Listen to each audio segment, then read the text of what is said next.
Britain has seen brutal winters. Britain has seen record lows. But there's one stretch of January 1987 that people still talk about the way you talk about a power cut that lasted too long, or a storm that rewired your memory. Because this wasn't just cold nights. This was the kind of cold that stole the daytime. The kind of cold where snow didn't fall like a postcard. It attacked in bands, kept coming, and then sat there, unchanged, because the air was too cold to let it melt. 1987 did not produce the UK's all-time lowest temperature. The coldest temperature on record is even lower in other years. But January 1987 delivered something different, something that felt worse to a huge chunk of the country. A deep freeze that made ordinary life collapse, especially across southern and southeastern England, and even into the southwest, areas that normally rely on the sea to keep winter mild. And for many people, the most shocking part wasn't a dramatic headline. It was looking at the clock at lunchtime and realising the day never warmed up. So let's rewind to how Britain got there. Most winters in Britain are a negotiation between land and ocean. The Atlantic sends mild air. The sea softens extremes. Even when it's cold, it often flips back. But every so often, the pattern locks into something dangerous, a prolonged easterly flow.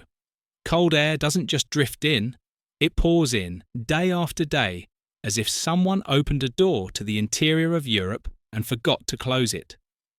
That's what happened in early January 1987. And here's why this matters. Cold air from the east can be very dry until it crosses the North Sea, because the North Sea is not just water, it's fuel.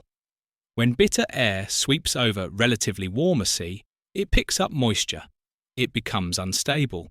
And then, as it hits land, that moisture turns into snow, sometimes not as a gentle blanket, but as concentrated, relentless snow shower lines. In simple terms, Britain didn't just get cold. Britain got cold and got the wrong kind of snow. If you've ever watched a weather radar and seen a thin line of showers that just sits over one area, you know how unfair weather can be. One town gets chaos. 10 miles away, someone's walking the dog like it's normal. Southeast England, especially around Kent and the Thames estuary, is notorious for this in the right wind. And on one key day, January 12, 1987, the southeast was hit by persistent heavy snow showers that stacked up fast. Not a few centimetres. We're talking about snow deep enough to change your sense of distance. Deep enough to make roads vanish into a white surface where you couldn't tell what was pavement and what was field. Deep enough that a journey you do in 20 minutes can turn into hours, or simply becomes impossible. Now picture the human scale of that. A morning that starts normal. A forecast that sounds serious, but you've heard those before. Then you step outside, and the cold bites in a way you don't expect. The air feels heavy, sharp, like it's cutting your lungs. And the snow isn't drifting gently down. It's being driven.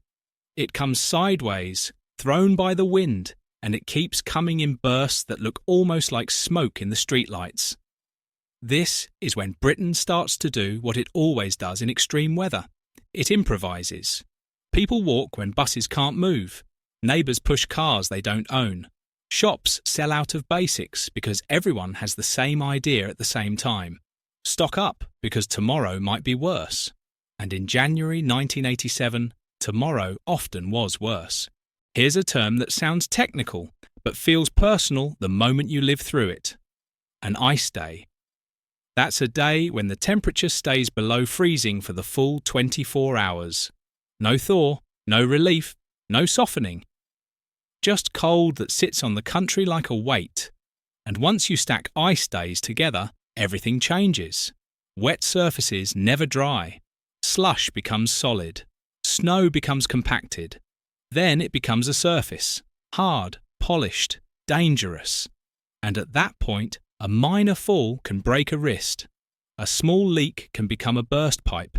A short drive can become a stranded night.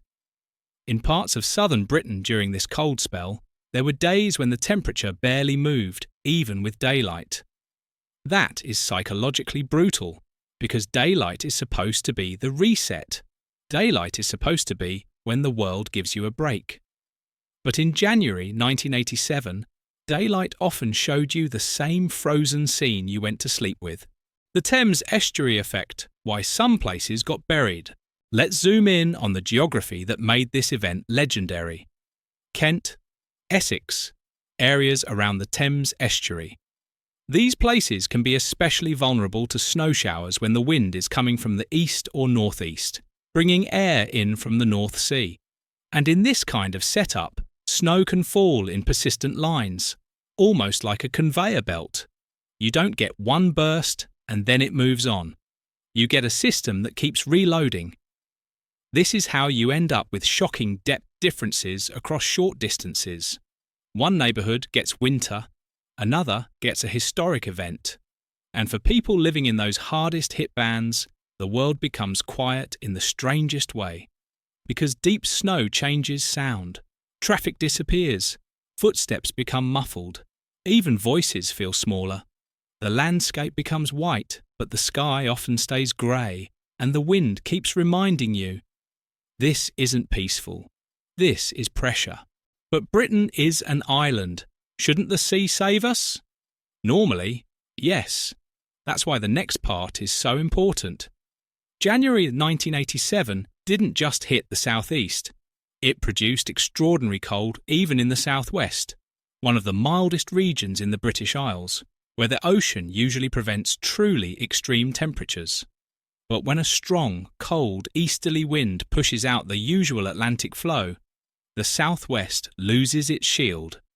And suddenly, places that normally stay above freezing are waking up to temperatures that feel wrong. Wrong for the region, wrong for the memory, the kind of cold that makes even coastal air feel hostile. And once the southwest is freezing too, it tells you how deep this cold pool really is. This wasn't just a cold corner. This was a national scale pattern that overpowered what usually protects the country. Every major cold spell has a moment where one reading becomes a symbol, a number that gets repeated because it's hard to believe.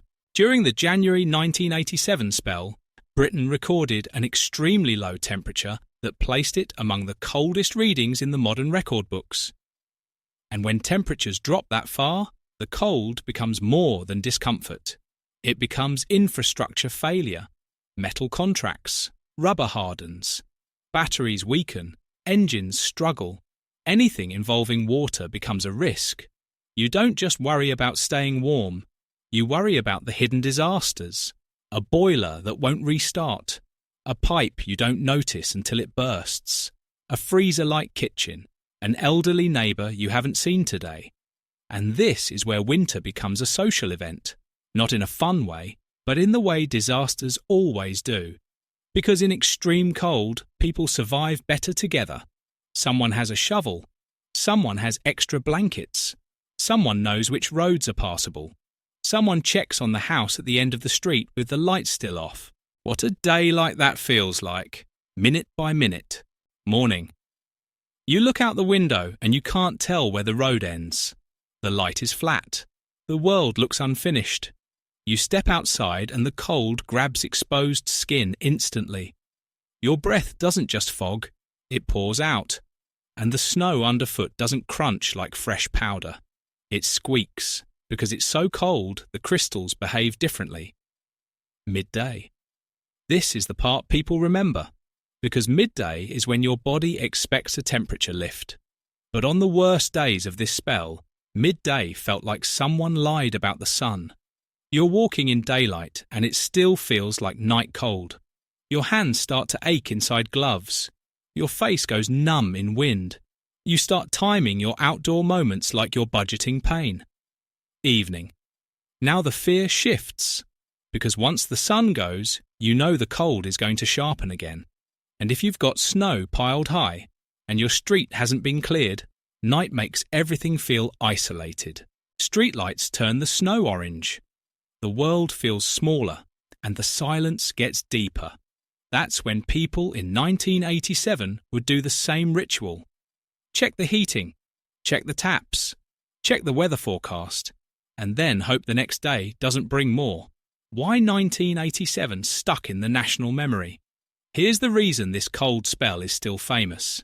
It wasn't just cold. It wasn't just snow. It was the combination, plus timing, plus geography. When heavy snow hits the southeast of England, it disrupts a dense network of commuting routes. When extreme cold hits the southwest, it shocks regions that don't usually experience it. When an ice day pattern persists, it turns a weather event into a life event. And that's why people still name it, because Britain has lots of chilly winters, but it doesn't always get a winter that rewrites normal life across such a wide area so quickly. Coldest day ever. How to say it honestly and make it hit harder. So how do you keep the punch of your title without losing credibility?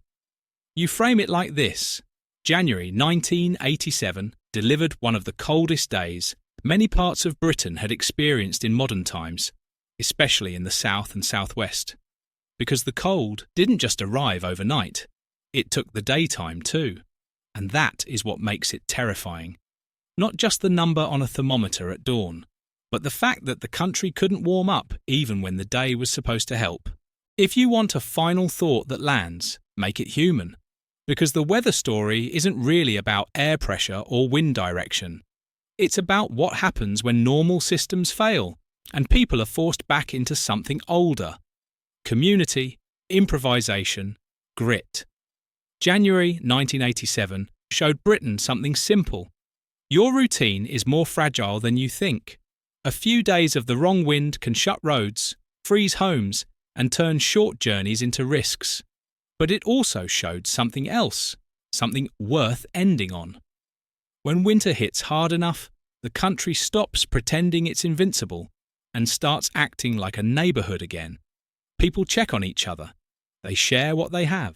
They adapt. And maybe that's why this cold spell still lives in memory.